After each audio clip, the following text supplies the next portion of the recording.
Hello there, welcome to a brand new week on Non-Film Flicks. As always, we start off our lineup with the headlines. Buhari approves payment of stipends to participants of SPWP.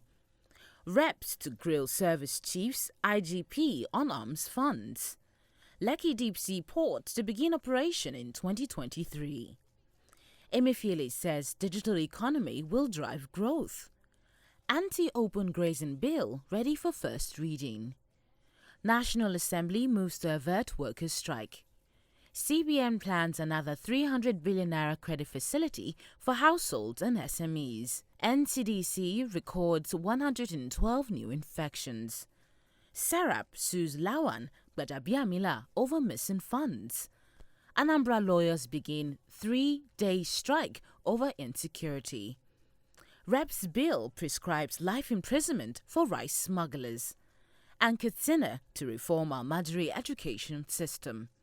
Now to the news in full. Do stick around.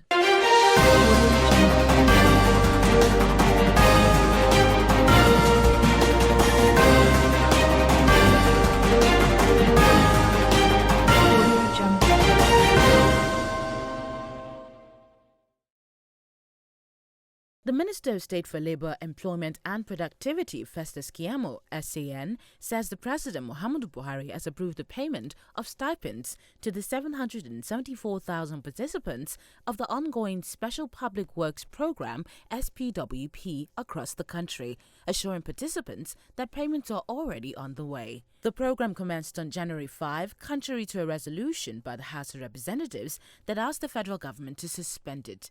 We recall that the program was designed to engage 774,000 unemployed Nigerians started nationwide. We recall that the program designed to engage 774,000 unemployed Nigerians started nationwide on January 5, 2020 after several postponements. Moving on, the House of Representatives Ad Hoc Committee on the need to review the purchase, use and control of arms, ammunition and related hardware by military, paramilitary and other law enforcement agencies in Nigeria has invited the Inspector General of Police, Mohammed Adamu, service chiefs and other heads of paramilitary agencies. The security and service chiefs are to explain the procurement and deployment of arms and ammunition, as well as the missing arms and ammunition for which the former service chiefs were allocated funds to acquire. It will be recalled that reactions had greeted the comments made by the National Security Advisor, Major General Babangana Monguno, retired, that the $1 billion funds meant to purchase arms to tackle insurgency during the ex-service chief's tenure got missing. Lagos State Governor Babajide Sanwo-Olu has been assured that commercial operations at the LEKKI deep sea port in the Lagos Free Zone will begin in the first quarter of 2023. After going through the project master plan, Sanwo-Olu, who was on a 2-day working tour of the 3 free trade zones established in the Lekki area of Lagos, said his administration remained committed to delivering the project, stressing that the deep sea port and other investments happening in the corridor had the potential to increase the state's GDP in multiple folds. Meanwhile, Governor of the Central Bank of Nigeria, Godwin Emefiele, says that digital economy is crucial in the efforts by the federal government to drive growth over the next few years, further stating that as the pace of technological adoption increased, government and the private sector must find ways to leverage the digital channels to improve access to finance and credit for all Nigerians. Emefiele observed that as the biggest economy in Africa, with one of the largest youth populations in the world, Nigeria was well positioned to develop a strong digital economy, stressing the need to focus on accelerating improvements across the 5 fundamental pillars of the digital economy: digital infrastructure, digital platforms, digital financial services, digital entrepreneurship, and digital skills. According to him, as a result of the CBN interventions, the ICT sector grew by 14.7% in 2020 relative to 10.16% in 2019. Sponsor of the anti-open grazing bill in the Senate, Kola Balogun, has said that the much-awaited proposed legislation would soon come up for first reading at the Red Chamber. It will be recalled that the Senate had last month passed a resolution urging the state governments to implement the National Livestock Transformation Plan.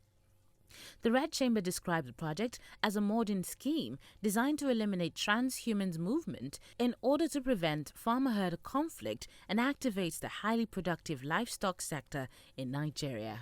In other updates, the Clerk to the National Assembly, Olatunde Ojo, has constituted a 9-member committee to fashion out modalities for the implementation of national minimum wage and other demands of the parliamentary staff in order to avert the proposed strike by the workers. He stressed the need for dialogue as a pragmatic panacea to the situation on ground instead of agitations, noting that the management under his leadership upon assumption of duty had on its own volition and without threats paid 3 separate allowances to staff, namely leave bonus, legislative duty allowance and end-of-year bonus. The National Assembly chapter of the Parliamentary Staff Association of Nigeria had last week issued a 2-week strike notice to the management over their demands. The Central Bank of Nigeria, CBN, has set aside another 300 billion naira target credit facility for households and small and medium enterprises through the Nigerian incentive-based risk-sharing system for Agriculture Lending Bank. According to the CBN Governor, Godwin EMEFIELE, in line with the growing need to go digital, the application processes are done online, which requires limited paperwork from prospective applicants.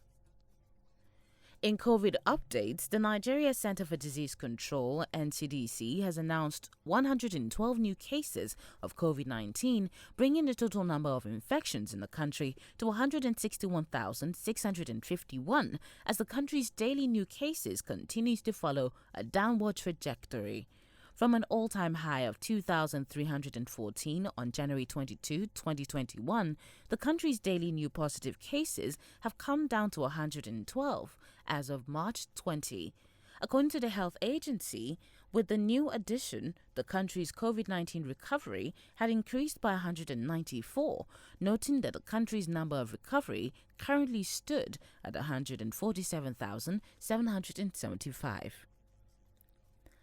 The Socio-Economic Rights and Accountability Project SERAP has filed a lawsuit against the Senate President Ahmed Lawan and the Speaker of the House of Representatives Femi Gbajàbíàmílà over alleged failure to probe and to refer to appropriate anti-corruption agencies allegations that 4.4 billion naira of public money budgeted for the National Assembly is missing, misappropriated, diverted or stolen.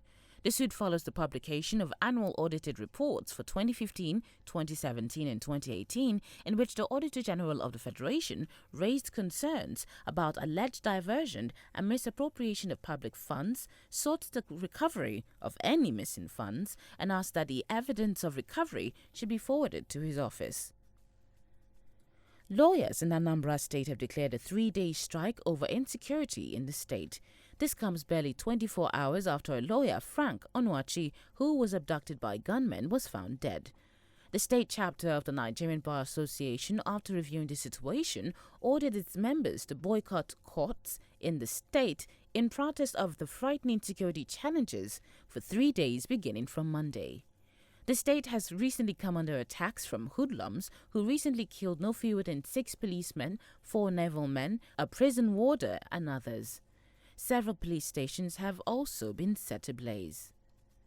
Up next, a law to prohibit the importation of rice into the country is underway in the House of Representatives. The bill, sponsored by Saidu Musa Abdullahi, warns that any person caught smuggling rice into the country shall be guilty of an offence and liable on conviction to imprisonment for life.